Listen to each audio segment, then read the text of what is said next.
Hello, I'm very happy to see you on our channel. Today, we give you a piece of breaking news from British news magazines. The book Battle of Brothers of Harry vs. William revealed, as dangerous as the abdication. As dangerous as the abdication, Prince Harry and William's breach is worse than anyone thinks and started earlier, claims biographer behind the new book, laying bare devastating inside story, as he says Meghan was handled appallingly. On historian and royal biographer Robert Lacey's desk is a large envelope, still sealed. It contains draft chapters from his latest book, which, as is his custom, he sent to Buckingham Palace pre-publication. It is quite unusual for a royal writer to do this, but Lacey has always worked this way. In 1977, when he was more famous for being an investigative journalist, he wrote what is still regarded as the definitive biography of the Queen. Palace officials cooperated, and he was invited to have tea with senior courtiers. He has never allowed his subjects to veto his work, but he says allowing them to see parts, not all, of a book in advance is courteous and allows those involved to challenge any key points if necessary. It allows debate, he says. If they don't agree with something, we can argue it out. So he packed up the key chapters from his latest book and sent them off, fully aware that the palace may not like some aspects of his forensic account of what is happening in the House of Windsor. He was a little surprised, though, when the package was returned to him, unopened, with a terse covering letter. In short, the palace did not want to know. The problem? The book is called Battle of Brothers, and it picks apart in uncompromising detail the feud between Prince William and Prince Harry. The palace's response to a previously trusted and respected author, one whose aristocratic wife was maid of honor at the Queen's coronation, speaks volumes, he thinks. They took fright over the title, probably, says Robert, acknowledging that, had it been opened, the book might have had the effect of a grenade. But the title is correct and important. When I started to look into this supposed feud between the two princes, I didn't believe it. I thought it was newspapers stirring up something that wasn't there. I didn't want to believe it, in truth. None of us does. Yet, it most definitely exists. Actually, it's worse than anyone thinks. Some say, oh, it doesn't matter, it will blow over. But that's not what historians will be saying in 10 years' time. If this breach between brothers is not healed in some way, it will come to stand with the abdication crisis and the death of Diana as one of the traumas that changed the monarchy. There is time to change things in a positive direction, but at the moment, the palace is not working in that direction.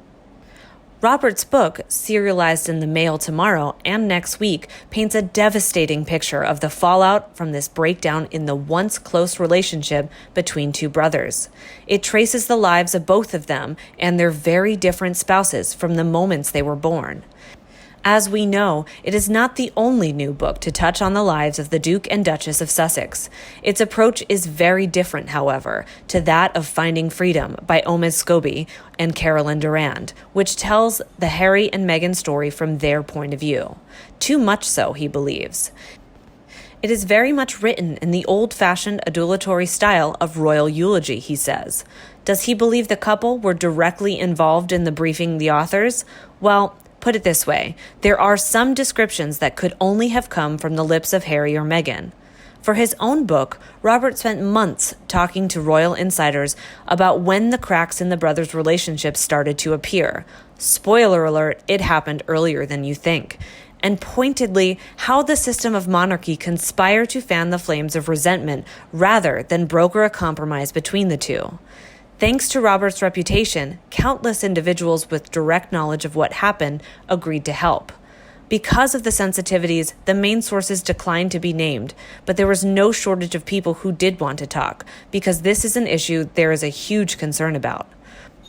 Robert, who is also a consultant on the Netflix series The Crown, once moved his family, he has 3 children with his first wife Sandy, to Jeddah to write a book on the Saudi royal family. He is impeccably connected. In 2012, he married widow Lady Jane Rain, daughter of the 8th Marquis of Londonderry, But he points out that his professional reputation predates all this. Above all, he insists the relationship between the princes is critical to the future of the royal family. It matters, he says. It's a question of values, even about the national morale. The idea of our modern royalty was built on the idea of these two brothers. What you've got to realize is that the whole strategy of the monarchy was based on them sticking together. Meghan has changed all that. She is difficult. She has an incredible and dangerous level of self-belief.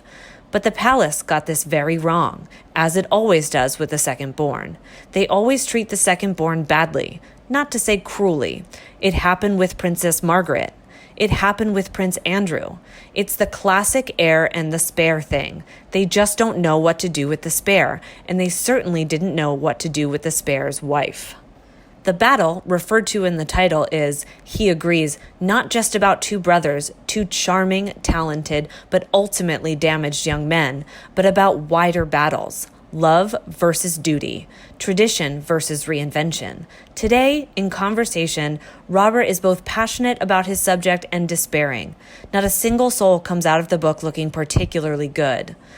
The Duke and Duchess of Sussex, as depicted in the book, are self-pitying and assume an astonishing level of entitlement. Prince Wiliiam is praised for having the duty gene, but described as having a terrible temper. Even the Queen comes in for criticism. Harry is, by turns, hapless and hurt, but a young man who finds in Meghan an escape. Meghan had been welcomed with open arms. She had been given attention no royal bride had been given before. Staying with the royal family before the wedding, special tour with the Queen, altar walk with the future king, Christmas with the Cambridges. Harry was gushing about family she had never had. She herself was praising how nice everybody was. So spare us this drivel. He finds new destiny, Robert says today. He realized there was something rotten at the heart of royalness that is not for him. Then there is Diana, the late Princess of Wales, whom he describes as an anti-royal. He points out the parallels with Meghan, going as far as to say in her own way, Meghan walks through minefields like Diana did, metaphorical minefields. The Prince of Wales? It's noticeable that he's largely absent from our conversation today. Doesn't he hold the key to bringing the feuding brothers back together? It has been a long time since William has sought counsel from his father, Robert suggests. William looks to his grandmother for his values, not to his father. He thinks his father has lost his way, but perhaps there is time for Charles to act. I hope so. The book gives the impression that everyone has rather lost their way. Robert is careful not to apportion blame, but does believe that the palace handled the Meghan situation appallingly. There is only one self-made millionaire in the royal family, and that is Meghan Markle. If they had sat down with her at the start and said, "Let's talk about the things you are interested in," things might have been different. They just sent her off to watch the Queen opening the Mersey Bridge. There is nothing wrong with that, but they made the mistake of dealing with the spare's wife, thinking she was just a routine royal. She was never going to be a routine royal. Nor should she have been, he argues. I don't want to go too deeply into the race thing, because that is another minefield altogether. But with Meghan, the royal family had a mixed-race recruit, and for a monarchy, that represents a mixed-race nation and a mixed-race commonwealth. This was important. Is it any wonder Barbados and Jamaica are now saying, "We are signing off. We can do without the Queen. Thank you very much." To have failed to hold on to their mixed-race recruit was a mistake. Didn't the whole sorry mess come about because, as he puts it in the book, the Windsors don't do woke? They don't do woke, but if they are to survive, the Windsors have to find their own way to do woke. Today, he thinks the baton is mostly in William's hand and warns that the history of tomorrow is being written today. Does Prince William want to go down in history as the king who couldn't hold his family together? This thing has to be resolved one way or the other. How about you? What do you think of the book, The Battle of Brothers of Harry versus William Revealed, as dangerous as the abdication? Please let us know in the comment section below and discuss them together. And as always, come back to our channel for all the latest news on royal family right here. Thanks for watching and see you next video. And don't forget to subscribe to our channel. Goodbye.